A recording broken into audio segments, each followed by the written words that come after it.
नमस्कार, आप देख रहे हैं 4 PM। मैं हूं आपके साथ सिमरन। देश में लोकसभा चुनाव को लेकर पूरा माहौल चुनावी है। चारों तरफ चुनाव को लेकर चर्चाएं हो रही हैं और पहले चरण का मतदान 19 अप्रैल को संपन्न हो चुका है। दूसरे चरण के मतदान के लिए सभी दल जनता को साधने के लिए रैलियां कर रहे हैं और जनता को लुभाने का कोई कोर कसर नहीं छोड़ रहे हैं। इसी कड़ी में महाराष्ट्र के रण में ट्विस्ट देखने को मिल रहा है और बारामती लोकसभा क्षेत्र को शरद पवार का गढ़ वैसे ही माना जाता है जैसे अमेठी और रायबरेली को राहुल परिवार का गढ़ माना जाता है। अमेठी में राहुल गांधी को पहली चुनौती 2014 में मिली कि स्मृति ईरानी ने दी थी और राहुल गांधी ने वो चुनौती तो बड़े आराम से झेल ली, लेकिन दूसरी बार चूक गए। ठीक उसी तरह सुप्रिया सुले को भी इस बार बारामती में कड़ी चुनौती मिल रही है। ये चुनौती राहुल गांधी को 2019 में मिली चुनौती जैसी ही अभी तक नहीं लगती है, लेकिन 2014 वाले चैलेंज से बढ़कर जरूर लगती है।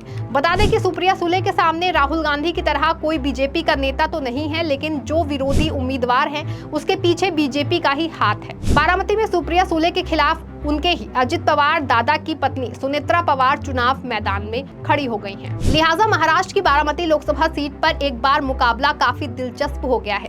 देखने में तो ये ननंद भौजाई का झगड़ा ही लगता है जो घर के आंगन से निकलकर चुनाव के मैदान में पहुंच चुका है और एक ससुर और पिता की राजनीतिक विरासत दांव पर लग चुकी है। लेकिन सुप्रिया सुले ऐसी बातों को सीधे सीधे खारिज कर रही हैं। कहती हैं कि मैं शुरू से ही कहती आई हूं कि ये पवार परिवार की लड़ाई नहीं है, मुझे अपने काम पर भरोसा है और ये इस बात की गारंटी है कि मेरे विरोधी भी मुझे ही वोट देंगे। वैसे शरद पवार की राजनीतिक थाटी पर तो अजित पवार पहले ही डाका डाल चुके हैं, लेकिन असली हिसाब किताब तो जनता की अदालत में होना है। ये भी नहीं भूलना चाहिए कि सुप्रीम कोर्ट ने अजित पवार को शरद पवार के प्रभाव का इस्तेमाल ना करने की साफ साफ हिदायत दे रखी है।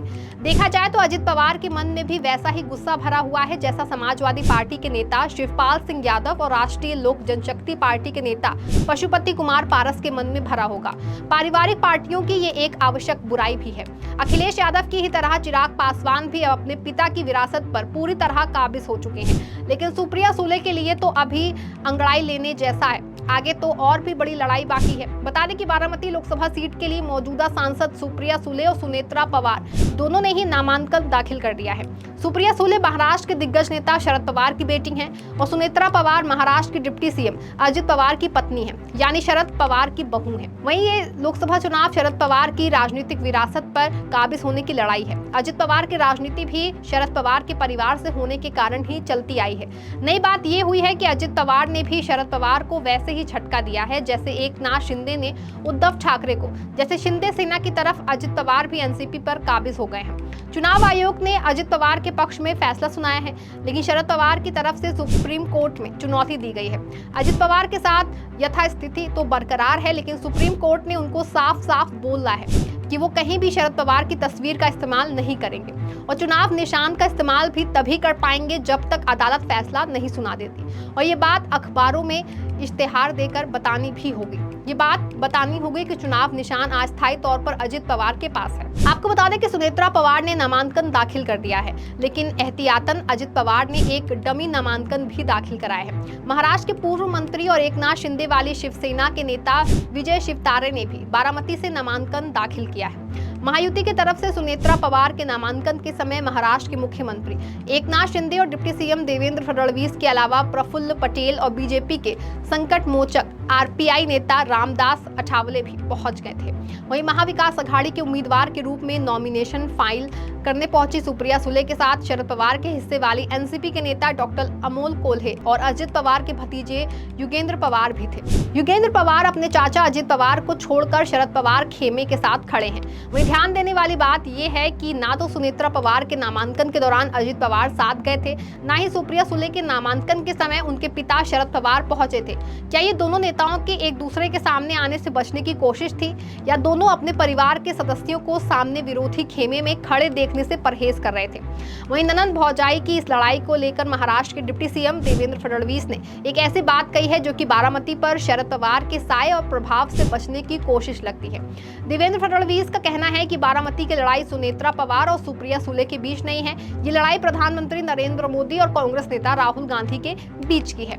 आखिर देवेंद्र फडणवीस शरद पवार की जगह राहुल गांधी का नाम क्यों ले रहे हैं? क्या ये शरद पवार के नाम से ध्यान हटाने का कोई प्रयास है? क्या शरद पवार की ताकत को इतनी आसानी से झुटलाया जा सकता है? आपको बता दें कि शरद पवार राजनीति के ऐसे खिलाड़ी हैं जिनके पास राजनीति का काफी लंबा अनुभव है और ये उनके लड़ने का जज्बा ही है। इसकी बदौलत वो कैंसर जैसी बीमारी को भी शिकस्त देकर मैदान में मजबूती से डटे हुए हैं और ऐसे कई उदाहरण हैं जो बताते हैं कि शरद पवार ने अपना रसूख बरकरार रखा है। वहीं एक बार की बात है कि जब ईडी ने शरद पवार और अजित पवार सहित कई लोगों के खिलाफ एफआईआर दर्ज की थी। अजित पवार ने विधानसभा की सदस्यता से इस्तीफा दे दिया था और अपने बेटे पार्थ पवार से साफ साफ बोल दिया था कि खेती राजनीति करने से ज्यादा फायदेमंद है और तभी अजित पवार ने राजनीति से संन्यास लेने की चर्चा भी आगे बढ़ा दी। बहरहाल अब अपनी राजनीतिक पैतरेबाजी से अजित पवार ने बहुत सारी मुश्किलें सुलझा ली हैं। 2019 के महाराष्ट्र विधानसभा चुनाव के बीच ही शरद पवार को ईडी का नोटिस मिला था। प्रवर्तन निदेशालय ने 25,000 करोड़ के महाराष्ट्र सहकारी बैंक घोटाले में शरद पवार के खिलाफ भी केस दर्ज किया था। ईडी के केस में शरद पवार ने बड़ी आसानी से मराठा राजनीति का पेंच फंसा दिया। मीडिया को बुलाकर शरद पवार ने मराठा कार्ड खेलते हुए छत्रपति शिवाजी महाराज के दौर का इतिहास का हवाला देकर लोगों तक अपने संदेश पहुंचा दिया। शरद पवार के अंगड़ाई लेते ही राष्ट्रवादी कांग्रेस पार्टी के कार्यकर्ता सड़क पर उतर आए। वहीं शरद पवार ने मीडिया के जरिए ऐलान कर दिया कि ये शिवाजी महाराज का महाराष्ट्र है, हमने दिल्ली के तख्त के सामने झुकना नहीं सीखा है। ये कहते हुए शरद पवार ने खुद ही प्रवर्तन निदेशालय के दफ्तर जाने की घोषणा कर दी। वहीं नतीजा ये हुआ कि अफसरों को होश उड़ गए और जैसे जैसे दफ्तर ना आने के लिए शरद पवार को मनाने लगे और शरद पवार मान भी गए क्योंकि राजनीतिक चाल ने तो असर दिखा ही दिया था। वहीं सतारा उपचुनाव में शरद पवार का बारिश में भीगते हुए भाषण देना इतना असरदार रहा कि चुनाव मैदान में बाजी ही पलट गई। सतारा ने शिवाजी महाराज के वंशज उदयनराजे भोसले 2019 का लोकसभा चुनाव एनसीपी के टिकट पर जीते थे, लेकिन 3 महीने बाद ही वो बीजेपी में शामिल हो गए और संसद सदस्यता से इस्तीफा दे दिया और चुनाव आयोग ने विधानसभा के साथ ही लोकसभा उपचुनाव भी करा दिया था। वहीं बीजेपी में जीते ही उदयनराजे भोसले कहने लगे। बता दें कि छत्रपति महाराज के जो विचार थे उसे बीजेपी, प्रधानमंत्री नरेंद्र मोदी और अमित शाह आगे बढ़ा रहे हैं, इसीलिए वो खुशी खुशी ये फैसला किए और बीजेपी ने उपचुनाव में सतारा से उनको उम्मीदवार बना दिया। उदयनराजे भोसले का एनसीपी छोड़ना शरद पवार के लिए बहुत बड़ा झटका था। शरद पवार ने अपने पुराने नेता के खिलाफ एक नए नेता श्रीनिवास पाटिल को टिकट देकर मैदान में उतार दिया और एक ही चुनाव रैली से हवा का रुख भी बदल गया था।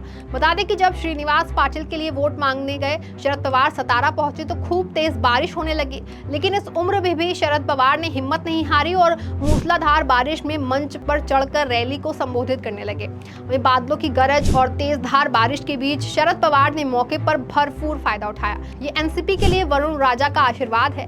इससे राज्य में चमत्कार होगा और ये चमत्कार 21 अक्टूबर से शुरू होगा, मुझे इसका विश्वास है।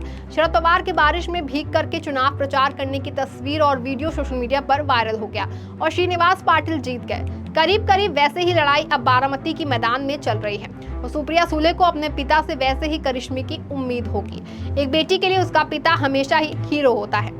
वहीं आखिर क्या यही वजह है कि बारामती की लड़ाई को देवेंद्र फडणवीस शरद पवार की जगह मोदी और राहुल गांधी की लड़ाई के रूप में पेश कर रहे हैं? वहीं इस लड़ाई का क्या परिणाम निकल कर सामने आता है, ये तो आने वाला 4 जून को ही पता चल पाएगा।